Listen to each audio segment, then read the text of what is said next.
மா நான் இந்த 2 நாள் வரல, அதனால் நான் இந்த வசனம் சொல்லி கொடுத்த பிறகு 3 நாள் வசனமாக என்கிட்ட சொல்லணும், ஓகேவா? எனக்கு தலைப்பும் தெரியாது, எதுவுமே தெரியாது, எல்லாமே நீங்கள் தான் எனக்கு சொல்லணும், ஓகே?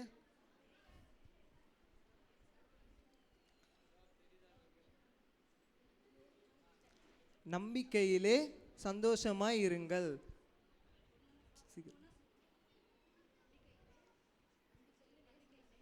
நம்பிக்கையிலே சந்தோஷமாய் இருங்கள். சொல்லுங்க, மறுபடியும் சொல்லுங்க. நம்பிக்கையிலே சந்தோஷமாய் இருங்கள்.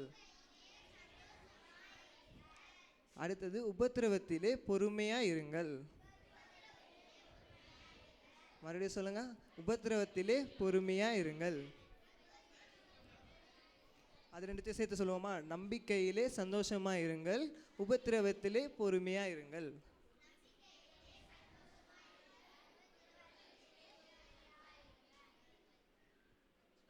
ஜபத்திலே உறுதியாய் தரித்திருங்கள். இப்போ ஃபுல்லாக சேர்த்து சொல்லுவோமா? நம்பிக்கையிலே சந்தோஷமாக இருங்கள், உபத்திரவத்திலே பொறுமையாக இருங்கள், ஜபத்திலே உறுதியாய் தரித்திருங்கள்.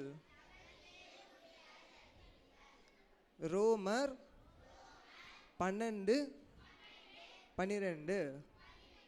ரோமர் 12:12. இன்னொரு தடவை சொல்லவா, இல்லை நீங்கள் சொல்கிறீங்களா? யாராவது இன்னொரு தடவை சொல்லவா? சொல்லட்டுமா? சொல்லவா? நம்பிக்கையிலே சந்தோஷமாக இருங்கள், உபத்திரவத்திலே பொறுமையாக இருங்கள், ஜபத்திலே உறுதியாய் தரித்திருங்கள். ரோமர் 12:12. இப்போ யார் இதை சொல்கிறா?